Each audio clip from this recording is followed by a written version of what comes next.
Warning: this episode contains foul language, graphic descriptions of mortuary practices, and discussions of death and funerals. Any censored segments are for legal purposes only.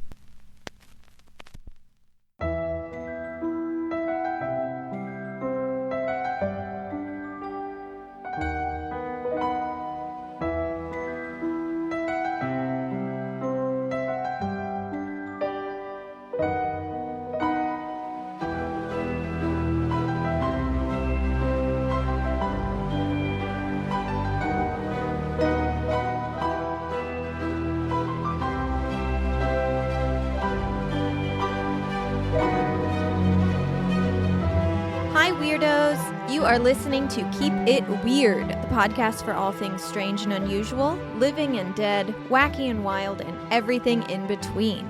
Each week we get to sit down and chat about something weird, except this week, because we aren't releasing a new episode. And you might be thinking, but Ashley, this is over an hour long. Are you just going to talk to us the whole time? And the answer is yes. In this essay, I'm just kidding. This week, we are taking a short breather so we can prepare for our near-death experience series, which seems like it's going to be massive. But we decided to release an episode that was released in our Patreon in February of 2021. I love all of our bonus episodes. For those of you who aren't patrons, it's a little bit like Keep It Weird After Hours. All the rules get thrown out the window, and we share some absolutely bonkers stories.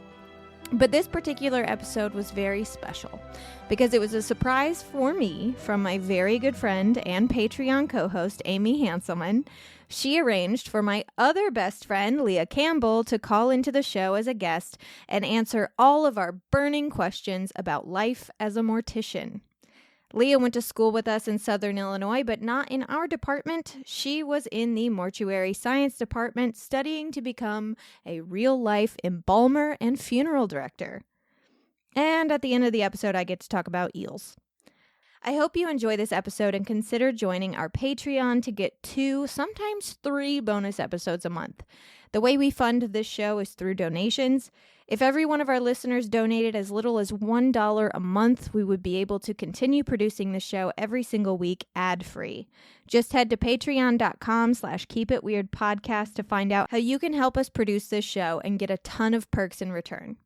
So, without further ado, I give you All Is Fair in Death and Eels.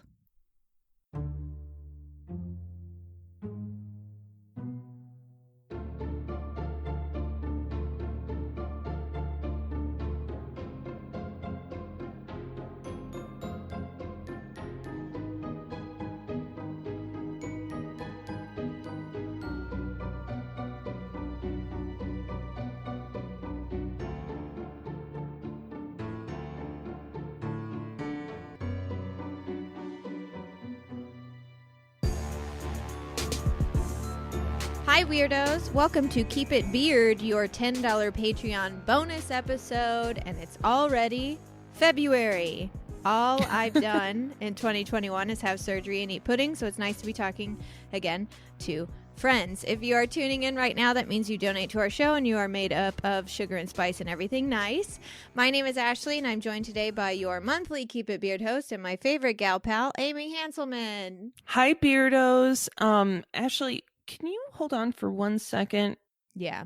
I'm going to need you to just not look at your phone. Oh, okay. Are you taking a nude? I don't think that's any of your business. Hello. All right. Hey, Beardos, welcome to your monthly Patreon episode where we have a secret special surprise for Ashley Cassidy. It is one of our bestest friends in the whole wide world with a degree in mortuary sciences, Leah Cannibal. Hello, Weirdos. Thanks for having me. Leah! Hi! Hi. How are you? Oh my God. I'm good. My hands were sweating because I knew I had a surprise coming, but I didn't know what that meant. Oh. And I did think it was a nude, but this is so much better. I can send one if you... How dare you? I would accept a nude, and I would be very happy to accept a nude, but this is so exciting. So exciting. My knees are weak. My palms are sweaty. My arms feel heavy. Mom's spaghetti. There's so much spaghetti everywhere. The spaghetti is everywhere. Listeners, we have been friends with Leah for such a long time. She has a degree in mortuary sciences. We all met in college, and then Leah used to live in LA, and she no longer does, but when she did, Ashley and Leah hung out all the time. So this is a very fun surprise for Ashley, but also this is a great surprise for you, because we have planned an Ask a Mortician episode where I'm going to ask Leah, and of course, Ashley, you can ask any questions you want. I have prepared them. Oh my God. I know that you are going to talk about eels. Ooh. But if you have any questions that you want to add, of course, feel free to. Listen, but I have already prepared questions. Fuck eels. Wait, I don't even kinda, like. I kind of want to talk eels. about death and eels. Yeah, death and eels. All is fair. All is fair in death and eels. Yeah, no, this is amazing. Leah actually was planning on visiting Los Angeles last summer, and we had a whole episode planned. We still have the episode planned. We're still going to do like a cool episode on like death and death practices around the world and funeral stuff and whatever. It's going to be a lot of fun. But Leah had to cancel her flight because it turns out we're in a deadly panini. Who knew? Oh, this panoramic ruins every podcast. It really does. We would have had so much fun, but we shall do it in the future. My favorite P word I heard someone say the other day was we're in a pandemic more.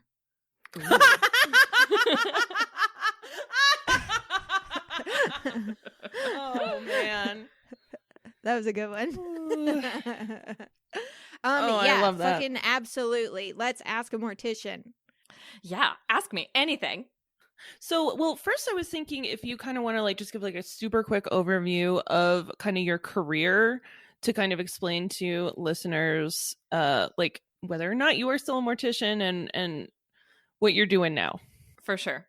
So I went to school for mortuary science and funeral service, which was a bachelor degree. It's not always the case, but the university I went to, it was.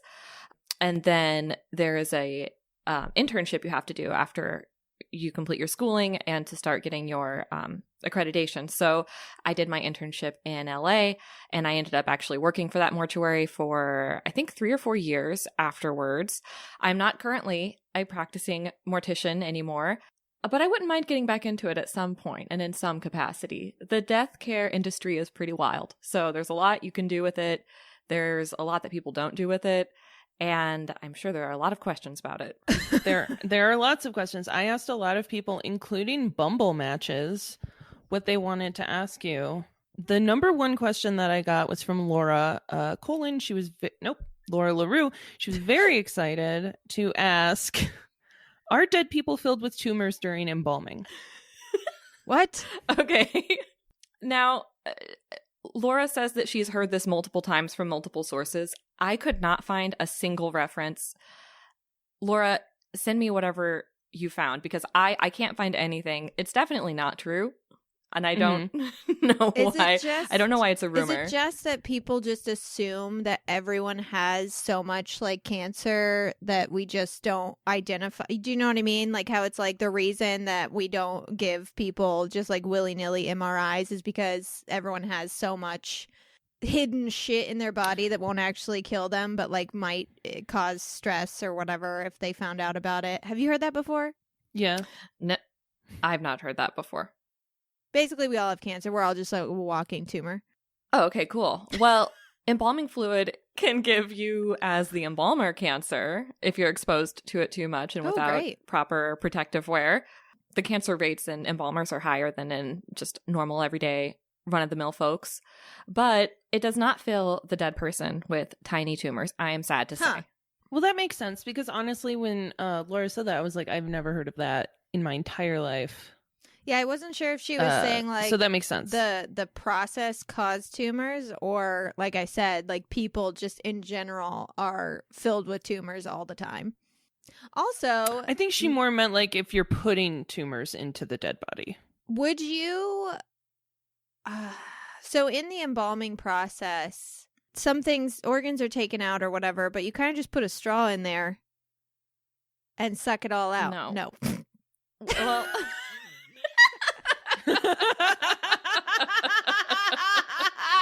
Yes and no. Ashley thinks that like you're just stealing organs from dead bodies. I saw a Tales from the Selling them. Crypt episode once.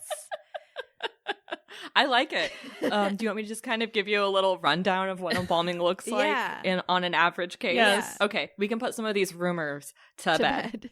So when you're embalming a body, typically the body is laying out on a table that's specially designed for embalming. It has a drain at one end and some little channels where fluid and blood can go down to the drain. You've seen them in movies and on TV. Yeah. And the embalmer will make a small incision right around the collarbone, and then they'll have their little tools and they'll dig around in there until they find the carotid artery and the jugular vein. Ugh. And then you pull both of those to the surface. So you're not cutting into them yet. You're just kind of pulling them to the surface. Then you make a small incision in the artery and you insert the little device that shoots the embalming fluid into the body. And then you cut a little hole in the vein. And so the embalming fluid is pumped into the artery, goes through the body, and then the blood is pumped out through the hole in the vein. And then the straw...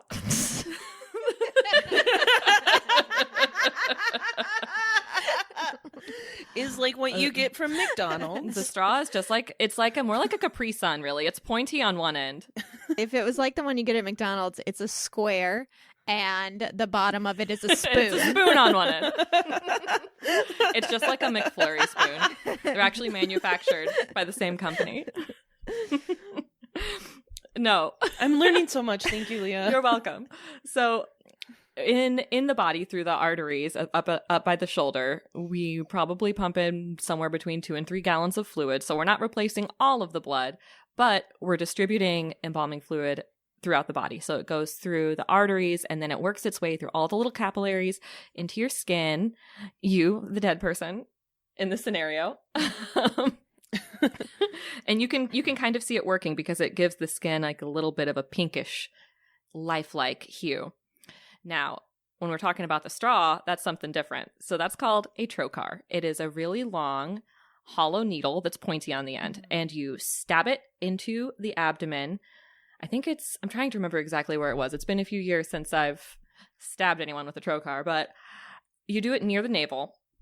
And there's kind of a pattern that you follow and you just kind of learn as you're, practicing, but there's a pattern that you follow to puncture the lungs, the organs. Like you just kind of move the needle around and you puncture all these organs.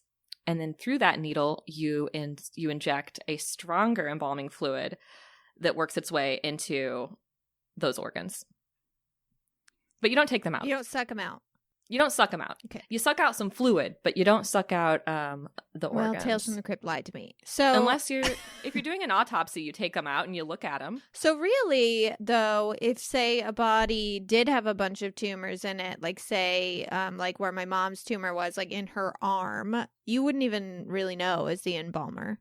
Not unless it was visible, but the tumor would probably mess up the embalming. Like it would probably cause the fluid to not go past the tumor in some way, like it would block it. So you might figure it out, and you might know from the family. Maybe you met with the family and you know that they died from a cancer and you know where the tumors are, but yeah, unless it's visible, you as the embalmer, you wouldn't really know unless it causes a problem. Well, that's thoroughly disgusting. Yeah, it's pretty gnarly. It's pretty nasty. It's pretty stinky. And I would say it is definitely the least glamorous job in a funeral home. But probably you have to be like the most educated one, right? Like you have to know what you're doing to embalm people. Right. You have to be licensed. You have to have completed an internship and so many hours of embalming under the supervision of someone who's already licensed. So it's a pretty thorough process. I was never a huge fan of embalming. It was never really my favorite thing to do. But I'm not really a big fan of that part of the industry anyway. All the chemicals and I'm over a fan of the natural green burial movement. Yeah, right, me where too. you like compost people into a tree. Yeah, just compost me. Yeah, what do I care? Yeah, Take that's what you all need. we No need one's to... gonna want any of my organs anyway. It's like, No. here's a weird kidney. Here's some eyes that can't see shit. My You're ears enjoying aren't my even terrible that good. eyes. Ashley, you can donate your organs, and then after that, they can compost you. Oh, for sure. No, I'm saying, like, I'm definitely gonna donate, like, take what you want from me and then just, like, crunch me up into a cereal bar or, like, whatever you want. It doesn't matter. I'm dead. Yeah, I would concur. Yeah, cereal bar. Okay, so here was a Bumble question I got.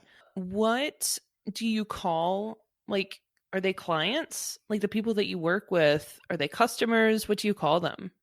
The dead people? No. Or the living people? They're families. Okay.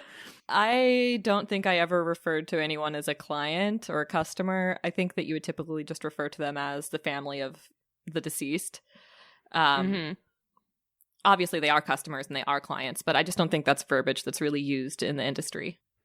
Yeah. I've never heard anybody be like, yes, clients at our funeral home, because that's like such a fucking bummer. Right. Like, we all know we're part of capitalism, but Jesus. It does imply that they are returning customers, which is usually true for funeral homes. People usually go to the same places that their families go. They go to the same mortuary unless, something bad happens. Well, yeah, I mean, you gotta make sure that your Yelp reviews are on point. Gotta get those positive Yelp reviews. Gotta get those posy Yelps. So his other question was actually, what's the best conversation that you've had with a family member? If you're, willing to share that. If not, that's totally understandable. The best conversation. It's been a while, so a lot of the details have kind of slipped out of my mind. But when I worked in the funeral industry, I did everything. So I met with the families, I embalmed, I did hair and makeup, casketing, drove the hearses to the cemetery, the whole shebang. So I did talk to families quite a bit, and I did enjoy that aspect of funeral service. I'm trying to think of what the best conversation I ever had. I mean, of course, like, it's great to see people who really loved and respected the decedent, which is the dead person for you non-biz folks. But it was always nice to talk to people who really had a great love for the person who died. It's always fun to see old photos. Sometimes I would even get presents from people. So that was pretty cool. So that was pretty awesome. That was pretty great. For those of you listening at home, you might not know this about Leah. She fucking loves presents more than a normal person.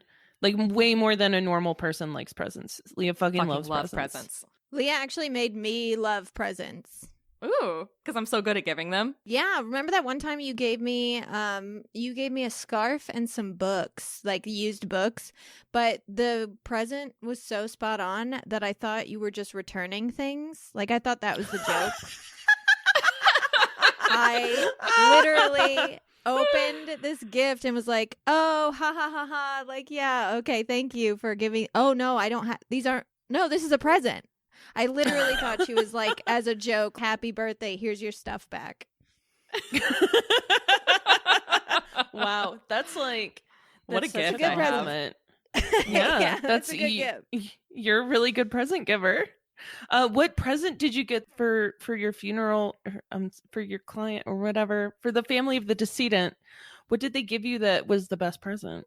One, I can only remember 3 off the top of my head. One gentleman gave me a watch for helping get his father buried. He said that this was so sweet. He said that he noticed that I wasn't wearing a watch because I never wore a watch in those years, because I have a phone. So he noticed I wasn't wearing a watch, and he brought me a watch and gave it to me. I thought it was very sweet. I didn't wear it a lot because I don't really wear them, but I happened to be wearing it the one day that he popped in to pick up the death certificates for his father.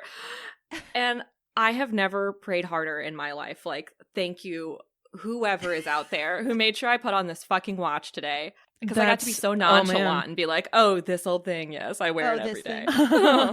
That's so cute. I'm so glad you wore the watch that day. Thank Christ. And then another man gave me a spoon rest because his wife was being shipped to Aruba. She was from Aruba. And so I helped him get the paperwork from all the necessary government paperwork and helped get his wife packed up and shipped out to Aruba for burial. And he brought me back a little spoon rest that said, "I heart Aruba." Oh. I love that he got you like a vacation trinket. Yeah. Oh, I loved it. I still use it. I use that freaking spoon rest all the time. And then the last one I can think of is a card that a woman made me out of like scrapbooky type material. Like she tore paper and glued it with a glue stick and like wrote nice calligraphy on this card. But it was from her dead mother to me. Like she wrote it she like wrote it as her mother thanking me for helping get her settled. Wow. That is, I'm half creeped out and half like about to cry because that's so beautiful. I was going to say, yeah, like that's super creepy, but also like I want one. Yeah, it was really sweet. I actually just found it in a box of cards. I didn't even realize that I had kept it, but I found it a few months ago and thought it was sweet. And then I was like, maybe I should get back into funeral service. Yeah, that's really incredible that people just have like such a connection to you that they like make you. That's so incredible. Like, and those are very thoughtful gifts that they brought you. I don't know so much about the shot glass / spoon rest that you got. I think it's hilarious and awesome, but like it's almost like they got you a keychain that was like, oh yeah, he definitely picked it up in the airport. Yeah, for sure. But like the watch and that card, that's really incredible. The fact that he thought about you at the airport. Oh yeah. At all is amazing. Right. I mean, he was paying me for a service. There's no need to get a gift. Yeah. Like, I am compensated for my time. I'm not just helping out of the goodness of my heart, but it is always nice to feel appreciated. Tip your funeral directors, folks.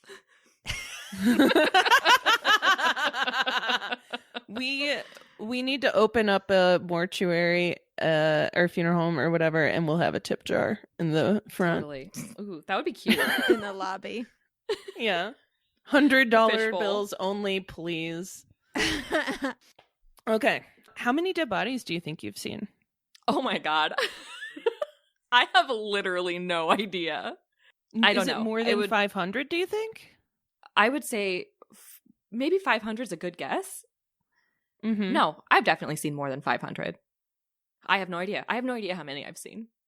What was it like the first time you saw one? Like when you were in mortuary school? Or I'm sure maybe you probably went to a funeral before that, but like when you were actually in mortuary school and you saw your first dead body and had to like work with your first dead body.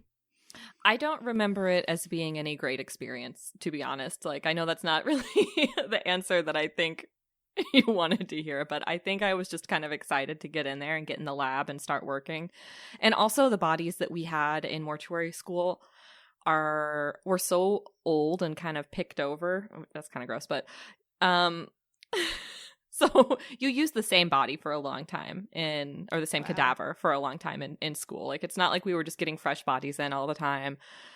How it worked was we would get a donation, an anatomical donation, and we would embalm the body in the mortuary school in our laboratory.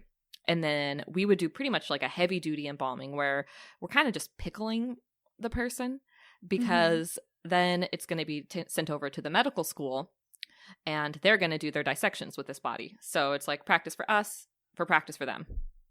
Okay. Yeah. I got to do a lot of dissections, and dissections are gross. I don't like them at all. When you were in mortuary school, mortuary sciences, were you in class with anyone who was going to school for like forensics? No. A lot of the people I went to school with were from smaller towns, and a lot of the people were actually going into their family businesses. So they would come to school to get their license and get their degree, and then go home to the small towns and start taking over the family biz. So a lot of these people already knew what they were doing, but we didn't have any forensic students. I actually don't know who those people are. Where do they go? What school do they go to? I was wondering. I know that SIUC now has a body farm. Oh, really? Yeah, where they're That's awesome. testing, the decomposition stages on campus somewhere. But yeah, I don't know. I don't know, like, if forensics would take any classes, like if there would be any crossover. I would imagine there's crossover, but I can't remember ever meeting anyone who was in forensics because I feel like I would have picked their brain until I changed my major. Yeah. I feel like my life would be different. Totally. I did take some pathology classes, so I'm sure that if the forensics people were around, they were probably in that class. I just feel like forensics is like not a thing that is as much of a thing as we think it is. Just because, like, you know, we watch like you know, all those dumb shows that are like, oh, we found CSI. You know, yeah, we found like this partial fingerprint and now we can match it to the database, and then they run it through a computer and it's like, that's not true. That's not how they do it. Like, none of that is true. So I feel like, of course, there are people who go into forensic sciences. I bet that when we were in college, like, there may not have been a forensics program. Probably not, because I mean, you see like hospitals, especially depending on the size of the hospital. Yeah, there's really like there's like a lead coroner and an assistant coroner. Like, and in a per lot of small hospital. towns, that is the funeral director. Usually the funeral director is also the coroner, which Yeah, isn't like so a you're written right. rule, but a lot of times who else is going to run for coroner but the local funeral director? Yeah. Well, don't you have to be a doctor to be a coroner? I don't think you have to have a medical degree. I could be wrong, but a lot of funeral directors in small towns run for coroner as well. The more you know. That would explain why the coroner in our town was so shitty when I was researching the John William Shakespeare murder. Yeah. Right. And it was like the coroner didn't even check to see if he was sexually assaulted. This gay man who was murdered, who was found tied up half naked. And it was like, what do you mean? It's like, men don't do that. Oh my God. I know it was 1975, but come on. Anyways, go on. What's the craziest thing you've ever seen at a funeral? Like bad behavior? It can be so craziest is however you interpret it. It could be like something beautiful and sweet, or it can be like somebody slapping the dead body. It could be whatever you want. Damn, I kind of wish I'd seen somebody slap a dead body. Unfortunately, I missed that part if it happened. But the funeral home that I worked for in LA, we were more of a budget option. So we were in the valley. We had a lot of various religions and cultures that would use us. And I guess the craziest thing is just about perspective, you know, because like a lot of cultures have different ways of mourning. A lot of cultures are a lot more vocal about it, you know, like a lot of crying and wailing. And some are very reserved and very quiet, and they just kind of go through the chanting and get it all over with. But I don't think I ever saw anyone behave badly at a funeral. I kind of wish that I had, because that would be way cooler. But, you know, people are kind of on good behavior at funerals. They feel weird anyway. They don't want to be there. Right. They just like come eat some pastries, look at the dead person, and leave. Sounds And about then I right. vacuum up the pastry dust. Are you allowed Are you allowed to speak about the time that the body got shipped to the wrong place? Country? Oh my God. I really Because that was fucking crazy. I honestly don't know. I'll talk about it, and then if we have to cut it, I'll do some research and see if I need to Oh not my talk God, about I'm it. so excited because I don't know what you're talking about. This is so exciting. Oh my God. At least we get to know no Okay. matter what. Right. This is definitely one of the craziest things that ever happened. So one night at the funeral home, and the company that I worked for, we had, I think, 4 or 5 different funeral homes in different areas. So a lot of times, if someone dies overnight, our removal service, which in a lot of places is done by the funeral directors or the people who work at the funeral home, but in a big city, you usually have a removal service that you call to go pick up the person who died from wherever they died. Like if it's 2 a.m., I'm not getting out and I'm not going and picking them up. Right. Someone else is doing that. So we had 2 men picked up in the same evening, and somehow the toe tags got switched around. And no one realized it until the wrong body was shipped to and buried. Oh my God. Yes, it was And buried. horrifying. It was horrifying. So I wasn't involved until the error had been discovered. I worked at a different funeral home or a different location. I hadn't even touched anybody at this point. So we basically come to find out that we have shipped the wrong body to because the other body was set up for the funeral. In the viewing, the wife came in and said, "That's not my husband." And the funeral director who was there said, "Oh, I'm so sorry. This," just frantically trying to save face, was like, "Oh, I'm sorry. We must have just not set up for your funeral yet. Give me just a minute." Ran back, realized what had happened, and it was compounded by the fact that one or both of the families did not speak English, and all of our forms were in English. So they had signed away they had signed a lot of forms that they didn't understand, just with the funeral director who spoke kind of interpreting as they signed, but they weren't presented with forms. And so we realized the wrong body had been shipped to and already buried. It was summer. It's freaking hot. We have to now work with the consulate to exhume that body and have it shipped back to the US, which is no small feat. Like, once a body is buried in another country, it's freaking hard to get it back. Yeah. There's a lot of red tape you got to work through. There's a lot of shit you got to do, and you don't have a lot of time on your hands to fix it. So we got the body back from of course, I get to be the person who has to take this person who had been buried for like 2 weeks and try to make them look presentable for their wife so that she can view the body and be like, "Yep, that's 100% my husband, now going to be buried in Los Angeles," which was horrible because the body was already kind of dried out. It had been through an airplane. It had been buried. It's hot. Like, it was a nightmare. But yeah, I know that there was ongoing litigation about those, about that mix-up for many years. Yeah, I was gonna say it's probably still not settled, to be honest. I'm sure it's not. Like, we had freaking like vans outside of our office every day trying to get statements from people. I mean, I get it. It was a horrible thing. I mean, accidents happen. Right. This was an easily avoidable mistake. It was very easily avoidable. The reason that it happened was just like negligence.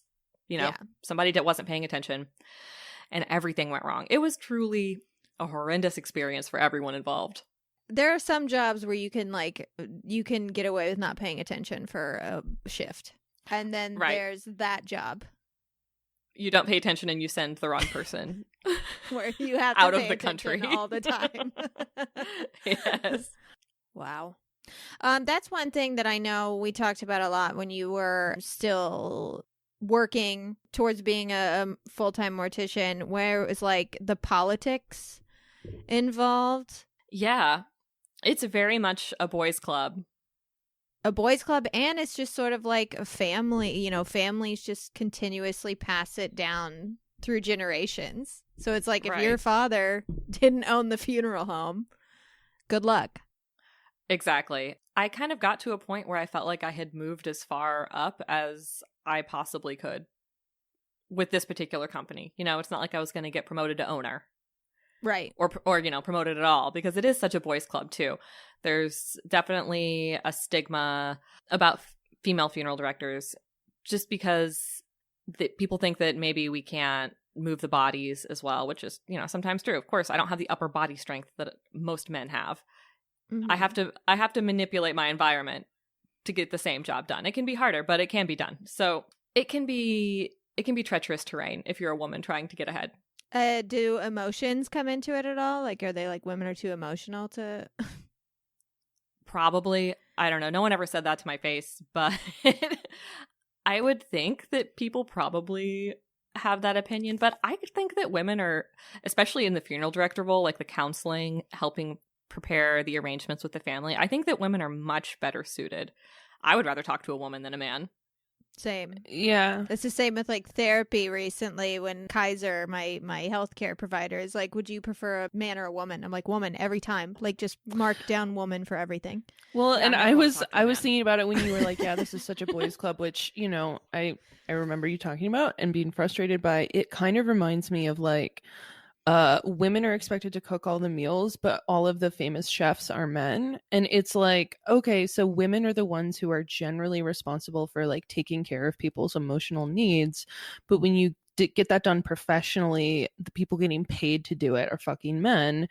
Even though I would only ever want a woman to be like helping me guide through the like worst day of my life, you know? Exactly. 100% totally agree. Yeah. Well, we're going to have a female-only funeral home, and it's just going to be you. And then the rest of us will be, I don't know, puppeteers. I don't know. We'll figure something out. Not with the dead bodies. Ooh, yeah, be puppeteers. Not with the dead bodies. I'm sorry. Yeah, I was like, No, what are you I just meant talking like, about? In the back room, we'll also have like a puppet show for the kids, but not with the dead bodies. That's very terrifying and creepy. Right. I didn't mean it like that. Yeah, well, there are no dead body No puppets. dead body We don't do puppets. that. What is the weirdest thing that somebody stole from your funeral home? I remember you said lots of people stole shit. Well, I don't think we really had anything out that we would be too upset if it got stolen. Like people steal Kleenex boxes and shit like that all the freaking time. But we did have some coffee tables get stolen at one point. Coffee tables? Yeah, like little side tables. You know how funeral homes usually have like a loungy area with like chairs and side tables and lamps and like pictures of rivers and shit? Yeah. Like some side tables from that area were stolen. Which is fine, like whatever. They were like oak side tables from the 80s. I feel like it was probably time for an update anyway. Someone like sitting in this like funeral parlor in the lounge area and being like, don't you think these are cute? That's pretty nice. These are fucking cute. You think we can get out the door with that? Yeah. I don't know. Funeral parlors to me, it always seems like almost like a church. Like it's always associated to me with like a church. So it would be a little too sacred for me to steal something like that from a funeral home. Well, actually, I'm trying to think it has of like weird death juju in it. True. Yeah, you got to think about that too. What's swarming around in there? Yeah, you don't want that. But Leah, you would bring us gifts from the funeral home though too. I remember one time you gave Laura a tiny coffin. Or no, it was like the end of it was the corner piece, the display. Mm-hmm. Yeah, I would get some pretty cool death paraphernalia during that time, like you gave me what an Ashley urn. is referring to. Oh yeah, cool. What urn did I give you? I don't remember. It was like bluish. It was like a dark bluish urn. Mm-hmm. I think Ashley may have gotten rid of it because she doesn't seem to remember what Have you seen my tchotchkes? I'm literally sitting here like, which vase is the urn Leah got me?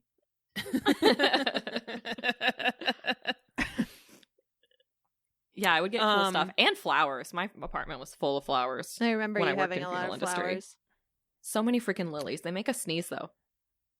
What is the weirdest request that a family member has made, like whether or not it's about like the funeral, body preparation, music, whatever? And like I understand that you worked with a lot of people who have different cultures, so obviously like removing people who were like, oh, we're culturally different. I mean like weird requests. Okay, this is easy. I know exactly. At one point I was dealing with a family whose daughter was my age and had committed suicide. And the mother wanted to come with me and to help get her dressed. So the embalming had already been done. And thankfully she looked great. Like she looked beautiful. They did an amazing job on the embalming for her and restoration. She looked phenomenal. But the mom wanted to come in the back with me and help get her dressed and get her ready, just kind of like as her last way of taking care of her daughter. And this woman was very spiritual in a way that I am not. She had already lost a child. And yeah, she had already lost a child. She had lost her son years before. I don't remember how he died, but she believed that she could converse with him from the other side. Like she believed that her son would often talk to her and move things around the house and communicate with her. She actually wrote a book on it. And she felt the same way about her daughter. She felt that her daughter was speaking to her and manipulating things around her house in order to pass messages along to her. So she wanted to come and she wanted to be there when we were getting her daughter ready.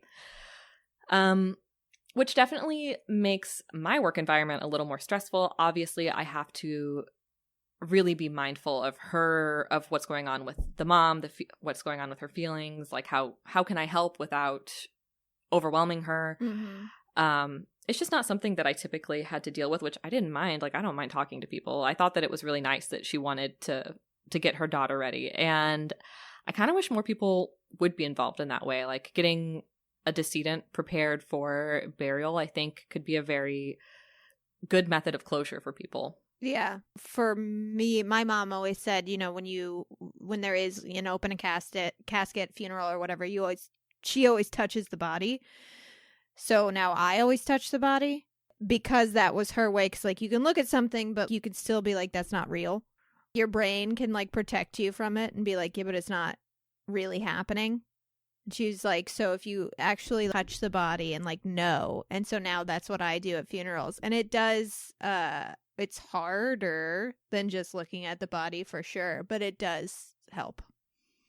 Yeah, it gives you, a tangible feeling. Mm-hmm. You can confirm that they are dead. You can feel that their skin is cold. They're 1,000% dead. They're petrified like wood.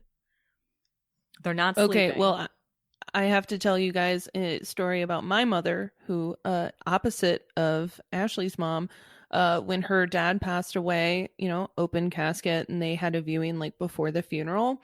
And my mom is a nurse, so it's she knows what's up, just like Ashley's mom. And she went and she kissed her dad on the cheek and screamed because he was so cold, and she just wasn't expecting that. And so now she is like, I'm not gonna run around touching embalmed dead body. I'm sure she's seen so many dead bodies. I've never asked her that question. Probably fewer than you, Leah, but maybe not. I don't know. But she's like, no, we don't touch dead bodies in this house because it's cold and it's gonna creep you out. Yes, you should be prepared for what you're about to do. For sure. Yeah, it's cold and creepy. Cold and creepy. Is it hard? Is the body hard? Yeah, it can be. The body's definitely stiff, or stiffer than maybe you would be used to, but it depends on the embalming. Sometimes skin can still be soft and tissue can still feel soft, and sometimes it feels much harder, and it just depends on the level of embalming that's been done. Okay. For me, it feels everybody's different. It feels like you could knock on the body, and they would be like thump thump thump. That's how it. That's how stiff it feels to me. I usually don't rub my hands all over the skin though. It's usually I'll touch a sleeved arm. You give it a quick knock. Give it a quick knock and just make sure. That's actually how we test to make sure people are dead before we bury them. We just knock on them. Knock on them like a piece of wood. Yeah, for sure. That's gonna be a new term for me as opposed to knock on wood. Knock on corpse. So she wanted to get her daughter. Was that the end of the story, or did something weird happen? Nothing weird happened. Okay. This is kind of gross. Her daughter still had a tampon in, and she noticed, and she was like, "Oh, okay. Well, this explains a lot to me now," because the embalmer hadn't taken the tampon out. Honestly, why would they? I don't know why they would take out something that's stopping someone up. Maybe they just didn't notice. I don't know. When I was embalming, I never looked in there to see what's going on. But she still had a tampon in, and the mom was like, "Oh, okay, well, now I understand." And that just really freaked me out. Now I understand. That statement, I get why she killed herself. It's because she was on her period. That, or maybe she had sent a message to her mom about removing something from her body. Oh, and maybe. So maybe that was oh, now I get what she was trying to say. Yeah, I hadn't thought about it like that, but maybe so. She was a very interesting woman. But that does seem like a weird reaction. I mean, I don't know if I would call her weird, because she was in mourning, and people definitely do strange things when they're having the worst day of their lives. She had lost her child. Of course, she's going to be acting a little strange, but she was definitely spiritual in a way that I had not seen before. Well, that story went somewhere I did not expect. Yeah. And we had a lovely funeral for her. It was beautiful. What was another one? Okay, so my funeral home also was, this is what I was told. I don't know if this is true. I have no way to verify this information. But my understanding of our funeral home was that we were one of the only funeral homes in the Los Angeles area that would do funerals for the Romani population. And a lot of that was just because funeral homes would get very dirty when Romani people did funerals, because they would have a big barbecue pit outside and a lot of tar would get tracked in. They had the big, I don't even know what you call them, the big ass barbecues. The ones that you see on the side of the road where people are cooking a lot of meat. Oh, okay. So they would have like Like those. the one that you pull with your car? Yeah. Like the ones you pull with your car. They would bring that. They would put it in the parking lot. They would have like a big, huge feast. And it was awesome. I loved doing these services. But I have one image in my mind that never left me. It was so wonderful. It was like an old lady funeral, an old granny. And, you know, the family, it was a huge family. They were all there and we had like the big barbecue and we were all eating. And then I walked inside just to check on the chapel and see what was going on. And there were 3 like 5 to 7-year-old granddaughters standing in front of the casket with a karaoke machine, singing and dancing in front of the open casket. Awesome. That's dope. I loved it. It was just, I mean, those services were like an actual party. It was fun. I feel like that's how funerals should be. Totally. Those were the best ones, in my opinion. I mean, seeing any kind of culture getting to be privy to those kind of death rites, it always felt a little bit like it was special. You know, it's not something everybody gets to see. Mm-hmm. So I always really cherished getting to kind of participate in that from the outside. Yeah, I mean, well, one of the questions that I got from somebody was, what is your dream funeral to plan? Because I feel like you probably got inspiration from lots of different awesome funerals and lots of bad ones. So you're like, I don't want to do that. Ooh, dream funeral. Well, for me, personally, when I die, I don't want I don't want to be embalmed. I don't want to have an open casket funeral. I don't even want to go to a funeral home. The industry is very backwards to me. It reminds me a lot of the wedding industry. Like it's so far removed from what it started as, and it's so expensive to do even the most basic, decent burial is still, I don't know, $10,000. Yeah. Like it's so far removed from what it should be, and it's so inaccessible, and people don't know how to change it. It's hard to deviate from the norm without seeming like a weirdo. Right. You know? Mm-hmm. So for me personally, I don't really want any of that quote unquote traditional American funeral stuff. I don't want to have an open casket. I don't want people to come knock on my arm like a block of wood.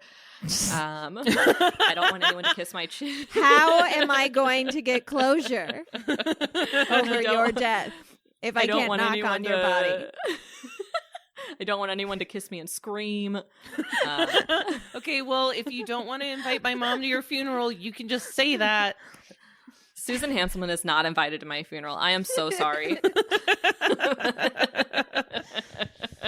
I'm not going to tell her that. That would actually really bum her out. But I do think she I think she hopes that you outlive her. If I die before her, she's invited to my funeral. Just don't kiss me. I'll Okay. freak out. Okay. Okay, I'll tell her not to freak out. But it would be really fun to plan a funeral for somebody who had no budget and wanted something really wild. You know, I guess that would really be the dream to plan. It would be fun to spend somebody else's money if they wanted it like that. Because I feel like my biggest thing with, I've thought about it before where it's, see, the thing is, I can't really be a mortician because I can't look at bodies. Like I can't look at insides of bodies. I can't look at blood. I can't look at pee. I can't do it. Like it makes me sick. I throw up. I know this about myself. But I feel like I wouldn't be able to be like, that'll be $10,000, please. Right?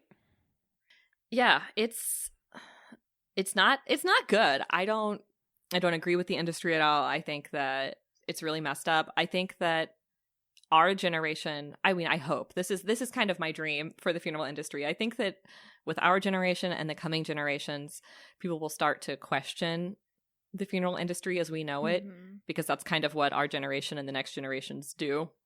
Mm-hmm. Yeah. One, we're all poor. Two, it's going to be really hard for our generation to be like, hand over, $15,000 for our parents' funerals when we don't need to. We have so much more information at our fingertips now. People can educate themselves on what is and isn't allowed, what's required by law. And I think that people will be really surprised to find out what is actually required and what isn't. Like you don't have to do any of this stuff. It's amazing. You can really do like whatever you want. It seems like it's a racket. It's a total racket. And, you're getting screwed on one side by the funeral home. You're getting screwed on the other side by the cemetery. It's ridiculous. You buy a casket.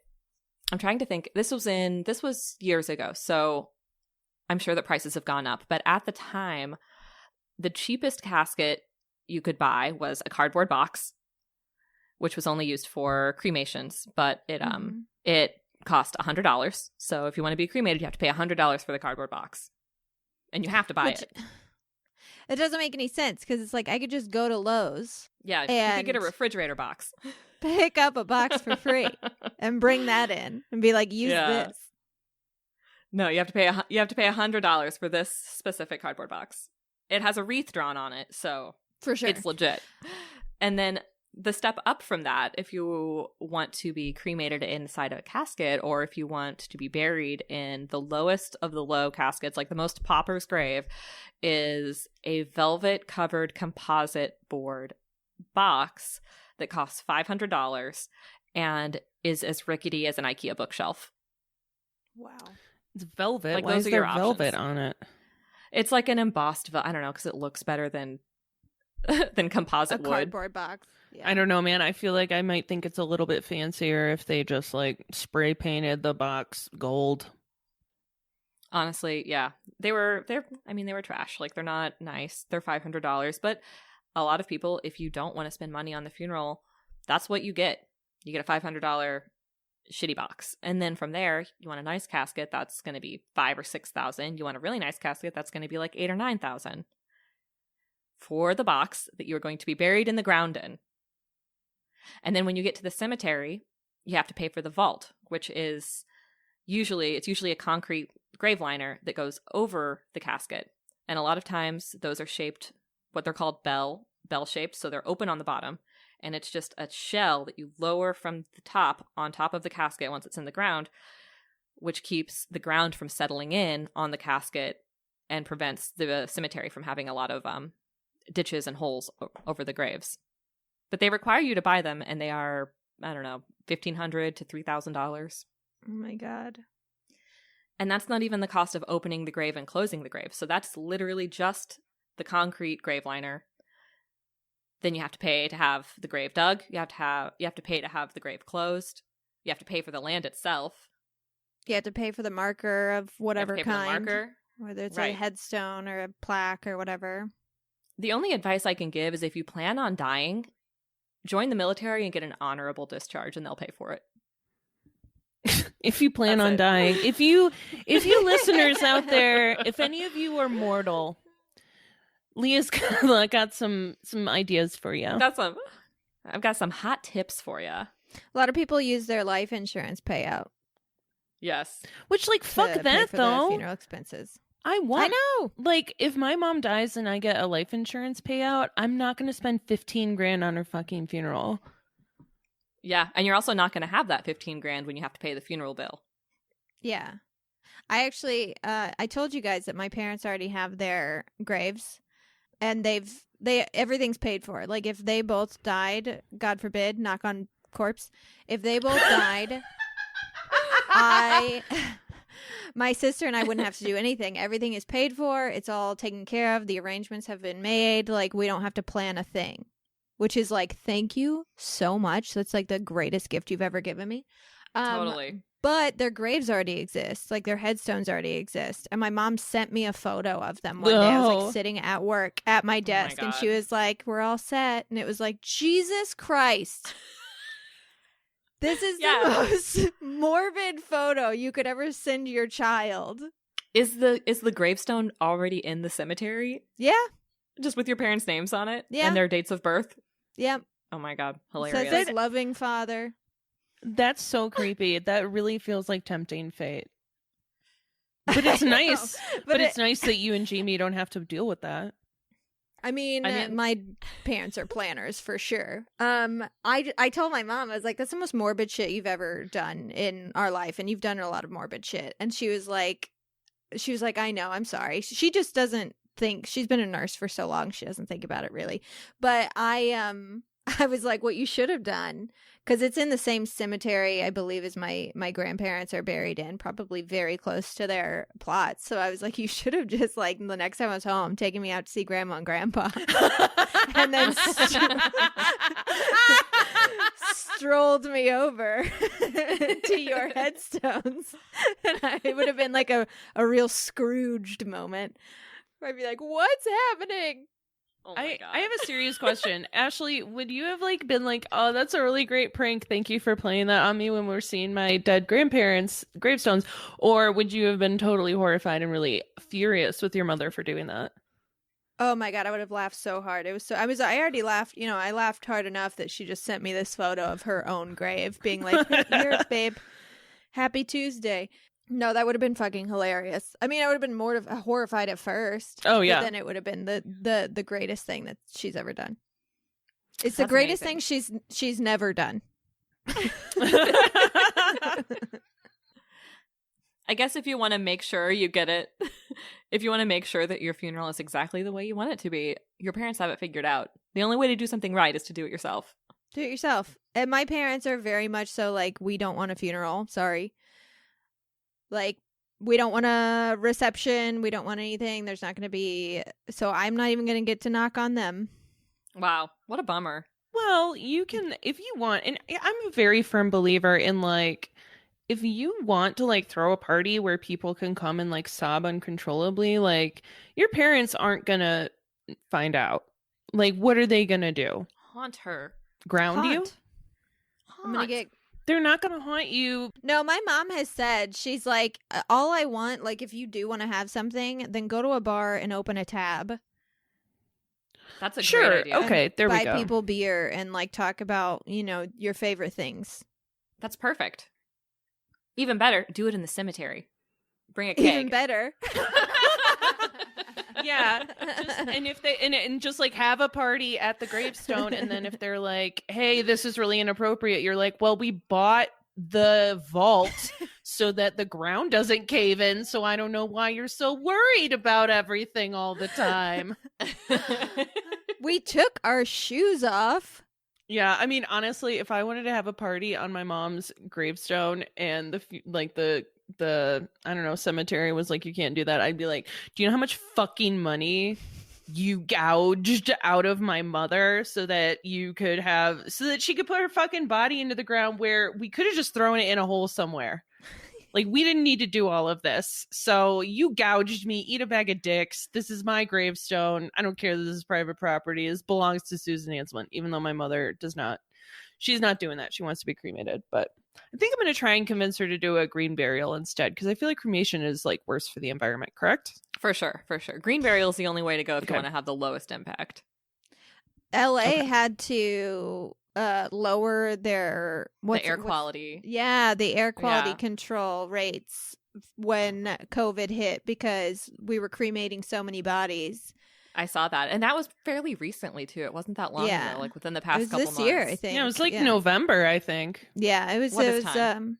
I don't know. Fucking, I don't even know what today is. Who the fuck knows what time? When? I don't know. I know it was like in the past few months. That's all I know. Leah, I have one more question. Okay. Can you just bury a body in your backyard legally? It depends on where you live, but the answer is Okay. yes, you can. So Ha! it's a state by state laws. In most states, I believe it is possible. However, that doesn't mean that there's not a lot of red tape. So if you want to have a private cemetery, you want to be buried on your own private property, it depends on your state. So, you got to look that up. Give that a quick Google. But a lot of times there are regulations on where a burial can happen. So it can't be too close to a water source or an existing building. Right. The regulations are a lot tighter in cities. So it's almost impossible to be able to bury a loved one or yourself on private property if you live in a major metropolitan area. Mm-hmm. If you live in the country, it's a lot easier. You can get those, like in Kentucky. I was going to say Walnut Hill, Illinois, probably. Right. I think that you could probably take care of it pretty easily in Walnut Hill, Illinois. But some states require you to have a funeral director, a licensed funeral director assisting you. Some states don't. Some places you can kind of like DIY the whole thing on your own, which sounds really cool. And I'm a big advocate for that. I think that it's amazing if people want to kind of take death care into their own hands. However, I do think that it is extremely stressful. And if you've never done it before, and maybe if someone dies and you haven't already thought about this, you're not going to be able to pull it together within the next 48 hours. Mm-hmm. There's just too much to do. You have to file a death certificate. You have to dig a grave. You have to get permits. It's just going to be too much to deal with. There are professionals who are kind of like a doula of death, a death doula. You know, there are people who actually do that, help guide you through dying and death. But there are also a lot of people who specialize in these kind of like DIY, more green burial options where they will come and they will help you. They'll guide you along and help you through the process, so you don't have to do it all by yourself. Right. But yeah, you can be buried on your own property. It's just a matter of your state's regulations. Like in California, I don't think you can. But in Tennessee, you definitely can. I was going to say the South is a different planet compared to the rest of the country. I feel like the South is like, put them wherever. Yeah, just dig a hole. Well, and hopefully that will change. Like, hopefully, like as millennials and Gen Z is like, we should be doing only green burials. Hopefully, like states like California will change that so that there are more green burials. Yeah. Because, although probably they won't, because everything is run by corporations who want you to spend $18,000 buying a vault that's just an upside down shell. Which is bullshit. It is total bullshit. One of my friends wanted me to speak about why death care is so expensive. What can you do to minimize your expenses while avoiding kind of a pauper pine box burial? Do any funeral homes do a sliding scale? To my knowledge, I do not know of any funeral homes that do a sliding scale. However, a lot of family-owned funeral homes, I think that if you're in a small town and your situation is well known and you're on good terms with your funeral director, like if you are a beloved citizen of your community and maybe you don't have enough money, I think that there is wiggle room because there's a lot of markup on the merchandise, like caskets, vaults. There's a shit ton of markup there. And then everything else is a service. So it's quantifiable in price based on what you see on like the menu of services, but doesn't embalming really cost $1,500 or $2,000? Like, what is the cost as far as the chemicals themselves? Can you do it at cost? There's wiggle room there. So basically, if you're poor, don't be a fucking dick.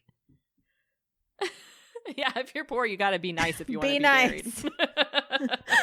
Yeah, it depends on where you're from, like where you are in the world. In my hometown, I can definitely imagine that situation happening, where maybe somebody doesn't have enough money to do a proper burial, and people help them out. But I bet there's some sort of services too, like I mean, I know a lot of people do GoFundMes, which is basically our nation's health insurance at this point.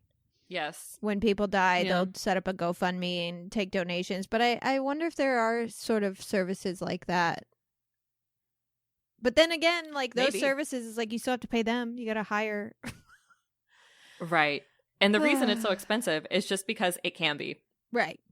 Because they know what they're doing and you don't know what you're doing. So you have to pay them for their knowledge. Yeah. That is literally the only reason. There's no other reason for it. All right, Leah, are you ready? Yeah, let's crank for boom, boom, boom. Okay. What's the grossest thing you've ever seen? Maggots, easily. Do you find them a lot? No, not often, but I definitely saw some during my time. Depends on the decomposition level. Obviously, they have to be pretty decomposed for maggots to be present, but it's disgusting. It truly is wretched. That's fair. Have you found anything in a dead body? No. Tampon. Sounds cool, though. Wish I had. Tampon, yeah, tampon. Well, I'm sorry. I don't think that should count. Do you do the autopsies? I do not. That is usually done by someone who is certified to do autopsies. And in Los Angeles, that's the coroner's office or someone at the hospital. So I did not do autopsies, but I did put a lot of people back together after autopsies. So you like would suture them up? Mm-hmm. Yep. Do the big Y incision down the chest and the abdomen. When they send you a body to the funeral home that's already had an autopsy, most of the time you kind of get the body in a mess. And it depends on how detailed the autopsy was. So there's always, the big Y incision that we're all familiar with seeing that starts in your shoulders and meets in the middle and then goes down your stomach. So you have to sew that up. You have to put all the organs back in, pack them in, because they take them out and they inspect them when there's an autopsy. Do you leave them in the bags? I would usually leave them in the bag. So, you get them in the big plastic biohazard bag, and then you just kind of pour some chemicals in there, slosh it around a little bit, and then make it fit back into the body and sew it up. I know. And it's really weird. I know. It's really weird if they looked at the brain for an autopsy, because when they do that incision, it basically like starts behind your ears and goes around the back of your head, and then they just peel your face forward. Like your whole scalp comes forward, and they cut into your skull and take a look at your brain. It's like your skull becomes a hat. Okay. That you have to put back and on. they do it like that. And they do it like that specifically so that for the viewing, so that you can still be viewed. You would 'cause never probably know. It would make more sense to just like go around the forehead. Like that's probably the easier way to do it. Maybe. I don't really know. I'm sure they do it so that you can still view the body, but I don't know if it's easier to do it one way or the other. All I know is that it's surprising how the body comes in from an autopsy, and then how much work it takes to transform it back into looking like a real person who has not been chopped up. Ugh.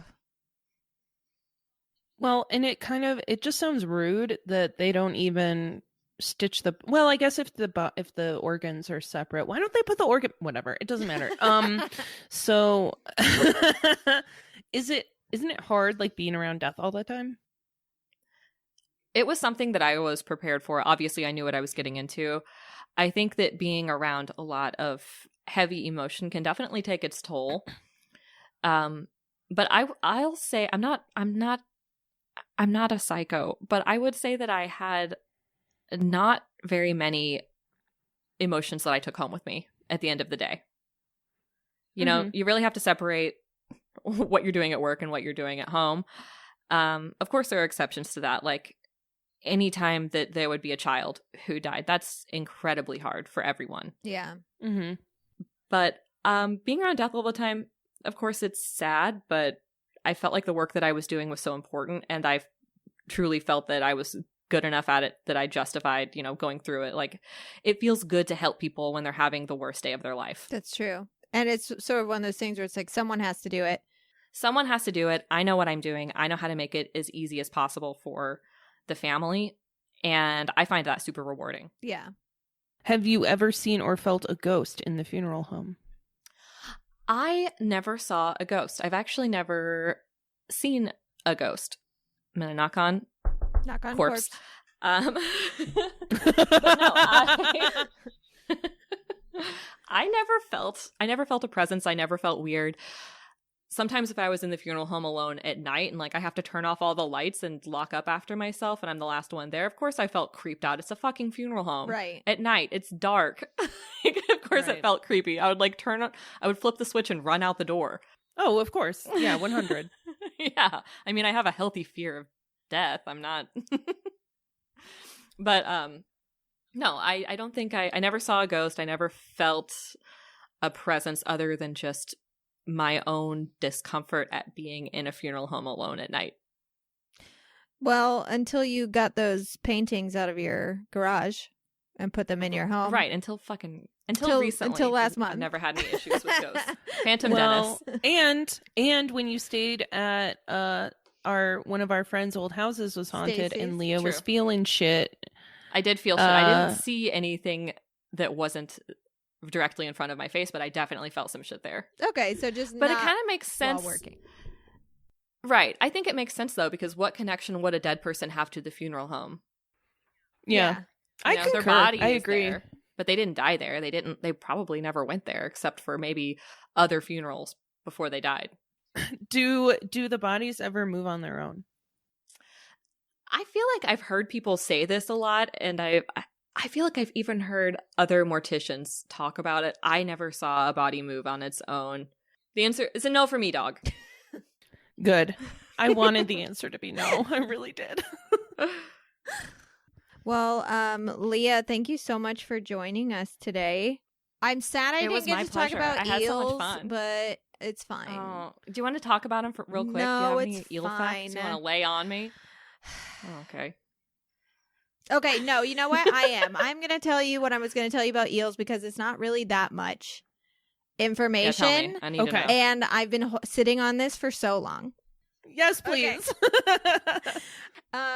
Eels are not my favorite animal. I actually don't like them very much. I feel like they are probably very slimy, but it turns out they are a total mystery, because for anyone out there wondering, like, how do eels reproduce? You're not alone, because no one knows how they reproduce.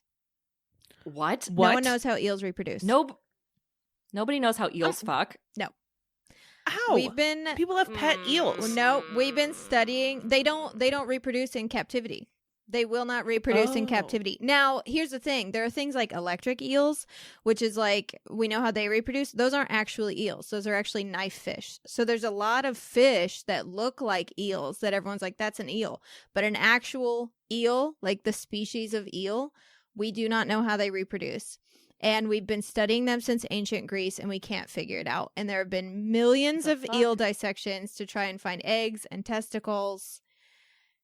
So it's been so confusing throughout history that people usually just made shit up. Like Aristotle was like, eels just come out from the mud. Or that's like, what I was going to say. Clearly they're not born. Clearly they just come out from the mud. Or it's like eels are earthworms. And it's like, no, but okay. We do know a lot more today. We still don't know exactly how they do it, but we know approximately where they do it and at what stage of their life cycle they do it in.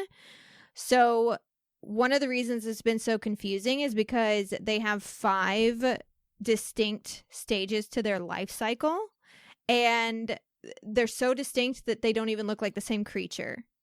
So, like, the larval state honestly looks like a bug, and then they turn into glass eels, which they're completely transparent. Then they turn into elvers, which are, like, longer and snakier.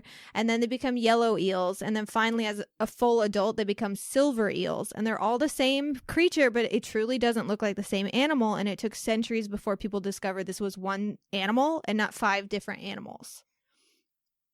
Because their body completely changes, too. Like, their organs change. What? In each stage. Ashley.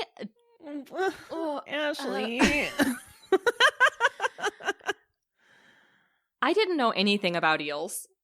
This is making me way more uncomfortable than hearing Leah talk about that. It's wild. And another part of the reason that it's so confusing is that eels don't develop their reproductive organs until their final stage of life. So if you found an eel at any point before it was a silver eel, it wouldn't even have the organs, male or female. So they don't know if eels can have babies until they're elderly? Well, they until their final stage of life, they don't even have the reproductive organs. So they had to find silver eels to actually even find the reproductive organs. But another reason they're so mysterious is because eels are freshwater fish, but they don't reproduce in freshwater. They reproduce in the weirdest place on Earth. They reproduce in the Bermuda Triangle. Huh? That's the only place that any eel reproduces ever? The only reason the hellmouth know that they do, so they travel all of a sudden, they're like in their final stage, they're swimming around, they're silver eels. They all head out to the Bermuda Triangle, and they do it during cyclone season. Every cyclone season, they swim out there. And again, we don't know what they do or how they do it because it's cyclone season.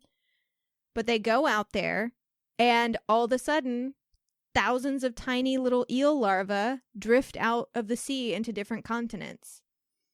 So that's where they do it, but no one's ever seen it happen. No, this can't be. It honestly, like, it literally sounds like they're the highest thinking beings on the planet, and they're literally just trying to, like, fuck with us. Like, they're literally just mad at us, and they just want to, they're just like, this will freak them out. They also must go there to die because they never return. Yeah. They just swim out to the Bermuda Triangle and reproduce somehow, and all their babies float out. Well, maybe they're like spiders who are, like, Ew. liquefied by their young when they have a baby. Maybe. Do you know at the beginning of Addams Family Values when baby Pubert is being born in the hospital and there's the little girl in the waiting room who's like, and then a diamond, is placed in the cabbage patch by a stork and a baby appears. Yeah. I feel like you just told me that. Yeah. Like, it is pure nonsense. Yeah. This cannot be real. But they're also crazy because if a fish goes from saltwater to freshwater, they'll explode because their bodies can't handle the not having the salt or then having the salt. You know what I mean? Like, they can't handle the changes in water. But because eels, like, they're larvae, and by the time they arrive to the continents, they're already glass eels. So they're in their second life cycle stage. And because they not only look different, they have like a complete cellular change in their body. So let's see, what is it? The eels' entire bodies change. Their kidneys shift to retain more salt and also maintain their body's saline levels. So they've basically transformed into another creature, but they're still an eel, the same eel.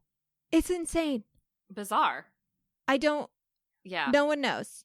I don't even know how to respond to this information. The only reason we think it's the Bermuda Triangle is because that's where we found the smallest larva. So even that, we're like, that's the only place we don't know. Somewhere around here, they do it, and we don't know how. Don't they have like cameras and shit all over the ocean, creeping on fish all the time? No. Yeah, can't we just strap some cameras on some eels? I know we should. No, we can't catch any of them, Leah. They're too tricky. Too slippery. Oh, no. When I heard about this, I was like, wait a second, because I've heard of eel farmers. So I was like, so if they're eel farmers, then obviously there are eel farmers. So I was like, well, obviously then they know how to they know how they reproduce then if they're eel farmers, but they're not. Basically an eel farm, they don't mate in captivity. Even if you had silver eels in captivity and you kept them alive for whatever reason, you would eat them. That's why they have eel farmers. But even if you decided we're keeping these alive, we want them to mate, they won't. They'll just die. They don't mate in captivity. So, and we have no artificial ways of like breeding them. But I guess eel farming is basically when they go out and they catch the eels when they're in their glass eel stage because it's easier to catch them. And then you sort of grow them on your eel farm. And it just ensures that they live long enough in captivity to reach the size and age to become food, like delicious food. Delicious eel food. Mm. That's all. I do love delicious eel food. I don't think I've ever had eel. I don't know if I would enjoy it. I like eel. Oh, I mean, if you... Yeah, it's unagi. I would try eel sushi. Yeah, unagi. It's good. It's also cooked eel. Typically, I think you can eat raw eel. I don't know if I ever have. I have had eel. Yeah. Okay. Yeah. I don't remember if I liked it or not. It's honestly, I like eel, but it's fine. Right. I'm not like, oh my god, you have to eat eel. Like if you're like, I never want to eat eel, I'd be like, all right, that's fine. You're not missing out. You're fine. So anyways, that's really all I had about eels. I just, I had it last month and then I couldn't join because I couldn't talk. And, I just really wanted to share that information about eels. I love it. I think it's great. I felt kind of bad when you were like, I'm so excited to finally talk about eels. And I was like, we're not going to have guess time. what? We're not. Because well, like it was before we even started recording, I was like, this is going to be an episode where only Leah talks. And honestly, you're just going to have to cut this into 2 episodes. So the first episode will just be Leah. Yeah, we'll see how and then it the goes. second episode will be partly a part eel. We'll see how it goes. Partly a part eel. Well, again, Leah, thank you for joining us today. It was my pleasure. I had so much fun. Can't wait to have you on the show again, especially now that we know that we can do this and it's like really not even that hard. So easy.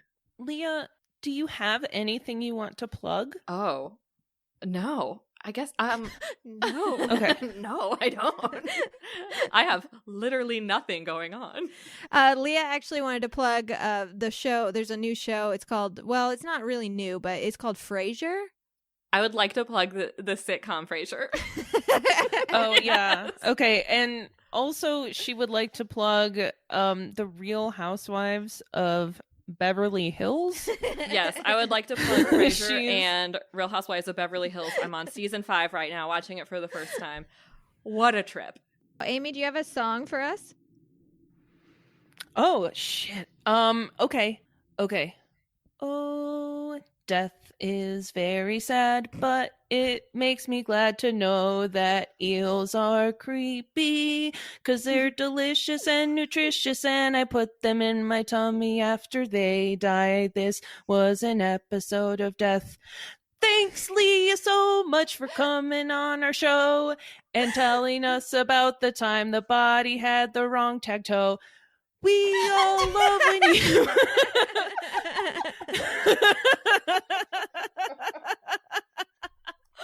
Oh no. I totally lost the thread. Okay. Don't steal a coffee table from your funeral home. And we have no idea where eels are born because they roam. Keep it, beard. Keep it, beard.